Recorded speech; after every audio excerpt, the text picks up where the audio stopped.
এক নারীর প্রেম, প্রতিজ্ঞা ও প্রার্থনা। রাত্রি নেমে এসেছে, নববধূ আমি বেহুলা।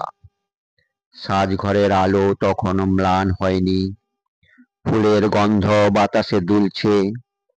আমার স্বামী লক্ষিন্দর, আমার প্রাণ, আমার স্বপ্ন শয্যায় শুয়ে আছে চুপচাপ। ঘুমিয়ে আছে ভেবেছিলাম, কিন্তু না, সেই ঘুম চিরন্তন।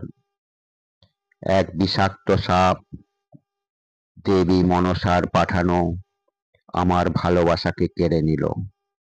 আমি চিৎকার করেছিলাম, কেঁদেছিলাম, বুক চাপড়ে বলেছিলাম, না, এমনটা হবে না। কিন্তু কেউ শুনছিল না। সবাই বলল ভাগ্য, সবাই বলল সবই ঈশ্বরের ইচ্ছা। কিন্তু আমি বললাম না, আমি কিছুতেই মেনে নেব না। সকলে যখন সপ্তাহের আয়োজন করছিল, আমি তখন লক্ষিন্দরকে তুলে নিলাম আমার কোলে। একটা ভেলা বানালাম, তাতে স্বামীকে শুইয়ে আমি নদীতে ভেসে পড়লাম। দিন গেল, রাত গেল, আমি কাঁদলাম, প্রার্থনা করলাম, জল, বৃষ্টি, রোদ্দুর সব সহ্য করলাম।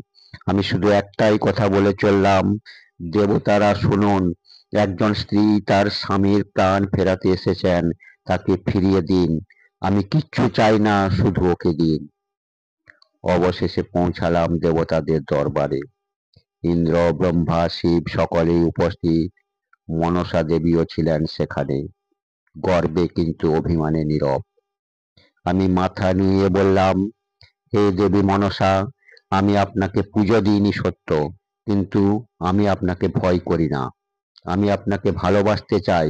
যদি একজন নারীর প্রেম আপনার হৃদয় গোলাতে পারে, তবে আমাকে, আমার স্বামীকে ফিরিয়ে দিন। মনসা কিছুক্ষণ চুপ করে থাকলেন। তারপর তার চোখে অদ্ভুত এক আলো দেখা গেল। তিনি বললেন, তুমি সত্যি এক বিরল স্ত্রী। তোমার ভালোবাসা আমায় জয় করেছে।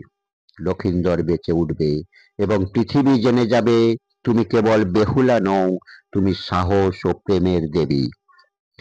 লক্ষিন্দর চোখ খুলল। আমার চোখে তখনও জল, কিন্তু এবার তা আনন্দের। আমরা ফিরলাম চাঁদপুরে। চাঁদ সওদাগর বুঝলেন, অহংকার ভেঙে গেলে তবে ঈশ্বর ধরা দেন। তিনি মনসার পূজা করলেন। শান্তি ফিরে এলো আমাদের পরিবারে। আমি বেহুলা, একজন নারী, একজন প্রেমিকা, একজন যোদ্ধা। আমার গল্প শুনে যেন নারীরা ভয় না পায় কষ্টকে, কারণ ভালোবাসা যদি সত্য হয়, তবে তা